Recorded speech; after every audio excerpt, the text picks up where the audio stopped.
Hello, and welcome to Mark's Woodworking Challenges. I'm Mark, your host, and today we have the final video in a 4-part series on the competition between a Stanley 41 combination plane and a Stanley 46 combination plane. To assess how well each plane did, and to make it hopefully a little bit less subjective, I've assigned each plane a grade from 1 to 10 on each of the functions that we tested. Here's a table of the results. For plowing, they both did very well. So I gave the Stanley 41 a 10 and the Stanley 46 a 9, simply because the cutters in the 41 are easier to sharpen. In the dado operation, obviously the Stanley 41 got a 0 because it doesn't do dados. The Stanley 46 got a 7 because it does very well with dados 3/8 inch and above, but not so well for smaller dados. In the rabbet category, with the grain, I gave the Stanley 41 an 8 and the Stanley 46 a 10. They both did very well, but I docked the 41 2 points because the cutter is fairly difficult to adjust when you use the Filletzer bed. In the cross grain rabbet or Filletzer category, I gave the Stanley 41 a 6 and the Stanley 46 a 10. Not only does the Stanley 41 need the Filletzer bed for this operation, but it also seemed pretty slow relative to the Stanley 46, so I docked it 2 more points. And it's worth saying that the Stanley 46 would just rabbet circles around the Stanley 41. It's definitely more difficult to sharpen skewed blades, there's no doubt about that.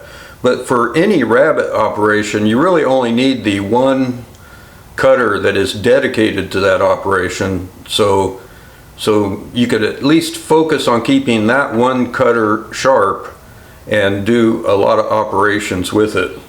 So that's not so bad. Lastly, in the matching category, i.e. tongue and grooves, I gave the Stanley 41 an 8. It definitely performed better than I expected. And I gave the Stanley 46 a 2. Something is not working right with the Stanley 46 to make a tongue on a 3/4 inch board, I think. I could revise that up later if I find out more information about what I'm doing wrong, but for now I'm leaving it at a 2. In summary, the Stanley 41 got a 32 in total and the Stanley 46 got a 38, indicating that the Stanley 46 is a more functional, more capable plane, and by this semi-objective ranking, you could say that it was about 20% better than the 41. So I think we at last are coming to an answer to the question that I posed at the beginning, and that is, why did they introduce the Stanley 46 so soon after the Stanley 41? In the next slide, I have a timeline for important dates for these 2 planes. On the top 3 lines, we've already discussed this information, especially that the 46 was only introduced 3 years after the 41. The guard plate was eliminated in 1896.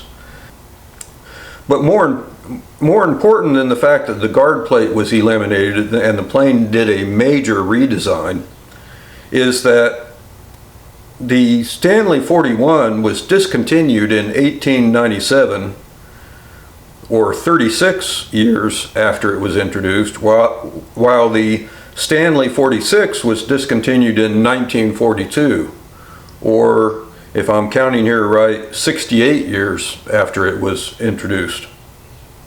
So, in conclusion, I think it's clear why the Stanley 46 was introduced so soon after the Stanley 41. It's more functional, it does more different things than the Stanley 41, with the dados being the most important component of that. It does those things better than the Stanley 41. The Stanley 41 is not bad, but the Stanley 46 will rabbit circles around the Stanley 41 in my opinion. And lastly, it apparently was cheaper to produce and sell than the Stanley 41. It was either $1 or $2 cheaper in the catalogs that I examined. So, when you're, for a relatively aggressive and competitive company like Stanley, it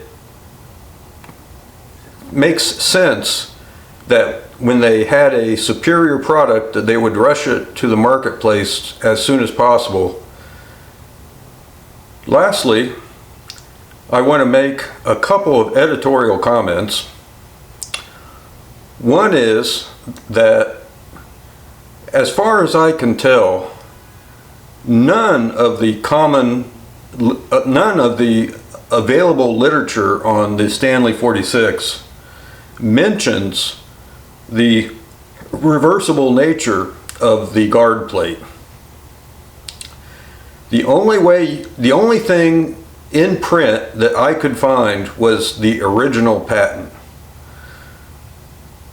So that has one lesson I've learned from this, is that I'm going to have to read these original patents more than I do now, which is kind of a shame because I spent 35 years reading a lot of patents, and I was really sort of hoping that I didn't have to do that anymore, but oh well. At least a lot of the old plain patents are only 1 or 2 pages long, so there's that. The second editorial comment I want to make is that this series of videos nicely illustrates why I make these videos, why Mark's Woodworking Challenges exist. And that is, you can read the literature all you want, but you just can't learn all the details that I think are important.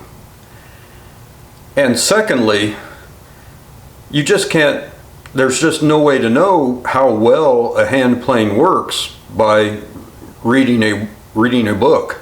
And these are two things that I am always very interested in. I like to learn about them, and I hope you, the viewers, are also learning about the same things. That'll do it for this video, and in fact this series of videos. If you like what you see, please consider subscribing and hitting the like button, and by all means leave a comment. We'll see you next time on Mark's Woodworking Challenges.